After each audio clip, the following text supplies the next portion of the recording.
magandang umaga mga kaibigan. So narito muli tayo sa ating channel para matuto ng iba't ibang kaalaman tungkol sa iba't ibang mga bagay. Ang paksa na ating pag-aaralan sa umagang ito mga kaibigan ay tungkol sa kung paano ba makakagawa ng modulo art project. Itong modulo art project na ating gagawin kaibigan ay standard grid lamang o yung walang pagkakaiba sa sukat para madali mong matutunan. So, sa paggawa ng modulo art mga kaibigan, kailangan tayong gumawa ng 4 quadrants sa pamamagitan ng paglagay ng isang vertical axis at horizontal axis. Ayan yung straight line na may arrow and straight line na pahiga din na may arrow. Ayan yung vertical axis at horizontal axis. So kung titignan natin mga kaibigan, meron tayong quadrant 1. Pero sa Cartesian plane kaibigan, this is considered as quadrant 2. So, yan yung unang quadrant na gagamitin natin. Ito yung pangalawa, ito yung pangatlo, at ito yung pang-apat. So, meron na tayong 4 quadrants. So, ang gagawin natin susunod mga kaibigan, ay gagawa tayo ng mga lines na mag-divide sa ating mga quadrants into 4. 1, 2, 3, and 4. Dalawa sila dyan. So, nakabuo tayo ng 4 divisions. Punta naman tayo sa right, kaibigan. 1, 2, 3, and 4. Apat ang nabuo nating divisions dyan. Ngayon, susundan naman natin dito. 1, 2, 3, and 4. Apat sila, kung bibilangin nyo yan. Dito, 1, 2, 3, and 4. Ayan. So, nakabuo na tayo mga kaibigan ng mga lines na nag-divide sa ating modulo art. Okay, sa ating mga guideline. Okay? Susunod. Ngayon meron na tayong nabuo na 4 quadrants. Gagawa naman tayo ng legend mga kaibigan. Ang legend, kayo ang bahalang umisip ng design kung anong gusto ninyo. Whether mag-search kayo sa YouTube or sa internet kung anong design ang gusto ninyo, or gumawa kayo ng sarili nyong original na design para yun ang gagawin ninyong legend. Ngayon, meron tayong 0, 1, 2, 3. Yung 0, 1, 2, 3 na yan, ilalagay natin yan sa bawat part with corresponding numbers yan. Ngayon, lalagyan natin ng 0, 1, 2, and 3. So, yan ang pattern niya simula sa 0, 1, 2, and 3. Susunod ay 1, 2, 3, 0. Susunod ay 2, 3, 0, 1. Susunod ay 3, 2, or 3, 0, 1, and 2. So, nakita niyo yung pattern. Kaya nga sa mathematics tinuturo ito kasi may pattern tayong sinusunod. Ngayon, ano ang susulat natin dito sa second quadrant, which is in Cartesian plane considered as quadrant 1. Ito kasi quadrant 2 ito eh. So, itong part na ito, ilalagay nyo dito. Lahat ng patayo na number na nakikita nyo dyan, ilalagay nyo pahiga. Okay? So, 3, 2, 1, 0.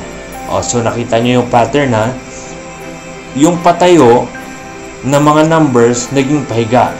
Susunod yung 0, 3, 2, 1. 0, 3, 2, and 1. Susunod ay ang 1, 0, 3, and 2. Susunod yung 2, 1, 0, 3. 2, 1, 0, 3. Next. Yung number dito na 3210 na nakapahiga, ilalagay mo naman yan patayo. So, meron tayong 3210. Susunod ay yung 0321. 0321. Susunod ay 1032. 1032. At yung last ay 2103. 2103. So, nakita nyo yung pattern. Next. Itong nakatayong mga numbers or yung mga vertical numbers, pupunta naman sila sa horizontal, pahiga na naman dito. So, yung 3210 mapupunta dito. Yung 0321 mapupunta naman siya dito. Yung 1032, mapupunta dito. At yung 2103, mapupunta dyan. So, nakita nyo yung pattern. So, ngayon tatanggalin ko na tong red na sinircle ko dyan. Dahil, ginaid ko lang kayo dyan eh. So, meron tayong legend, meron na rin tayong pattern.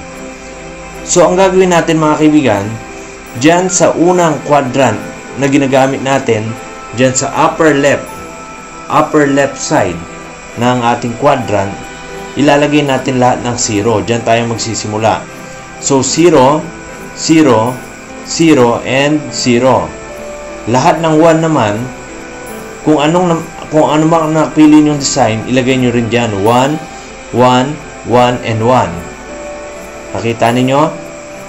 So, yung 2 naman, ilalagay natin dyan sa lahat ng 2. 2, 2, and 2. Kasi buburahin mo rin yung number eh. Dapat dyan lalagyan mo yan ng number na manipis lang ang pagkakasulat para madaling burahin. And last number is 3. 3, 3, 3, and 3. So kung makikita ninyo, mayroon na tayong nabuong pattern. Susunod, dito sa susunod na natin, iikot lang sila ng 90 degrees. Ayan o, umikot lang sila ng 90 degrees. Yan, pinaikot natin. So, yung 0, kung mapapansin nyo yung pink na nasa taas siya, napunta na siya sa right. Ha? Yung yellow na nasa down, napunta na siya sa left. Ganon din sa ibang number. So, ilalagay natin yan dito. Umikot sila ng 90 degrees. So, lahat ng 0, ilalagay natin. 0, 0, 0, and 0. Nakita nyo, umikot na yan ng 90 degrees. Susunod ay 1, 1, 1, 1. Susunod ay 2, 2, 2, and 2. Susunod ay 3, 3, 3, and 3. O so, makikita ninyo meron na tayong nabubuong pattern. Susunod sa next quadrant, iikot na naman siya ng 90 degrees. Ayan, umikot. Yan, pinaikot natin ng 90 degrees. So, pag ilalagay natin dyan sa susunod na quadrant, paikutin natin ng 90 degrees. Ayan, 0, 0, 0, 0. Okay? 1, 1, 1, 1. Susunod ay 2, 2, 2, and 2. At susunod ay yung 3, 3, 3, and 3. So, nakita ninyo, umikot siya ng 90 degrees. Ngayon, iikot ulit siya ng 90 degrees para may mabuo tayong pattern. So, paikutin na naman natin ng 90 degrees. So, kung mapapansin nyo yung pink na nasa baba, napunta na siya sa left side. Yung yellow na nasa right side or nasa upper part, napunta na siya sa right side.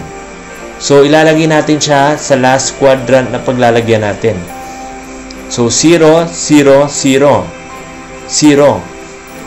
We have 1, 1, 1, and 1. We have 2, 2, 2, and 2. And last number is we have 3, 3, 3, and 3. So, nakita nyo meron na tayong nabuong pattern. Ito yung tinatawag na modulo art. So, kung titignan ninyo yan mga kaibigan, para bang napakahirap gawin yan. Pero kung alam mo yung pattern, madali lang sundan. So, ganyan ang tinuro ko sa inyo sa oras na ito mga kaibigan. Sa mga susunod na video ko, ituturo ko rin yung mga mas complicated modulo artwork. Katulad ng circular kaleidoscope, standard kaleidoscope, convergent design, ganon. So, kung gusto nyo pa ng ganito mga videos kaibigan, huwag nyo sana kakalimutan mag-subscribe sa ating channel. So, ito yung legend natin mga kaibigan, as well as yung mga number na nakalagay dyan, naka-indicate para hindi na kayo malito kung anong number ang susundan ninyo kung hindi ninyo nasundan yung pattern natin. So, pwede nyong picturean yan or kopyahin yan para alam nyo na yung number pattern na susundan ninyo sa modulo art. So, don't forget to subscribe to my channel and also click the notification bell below this video so that you will be updated with our future uploads in this channel. So that's all for now, and as always, have a nice day everyone.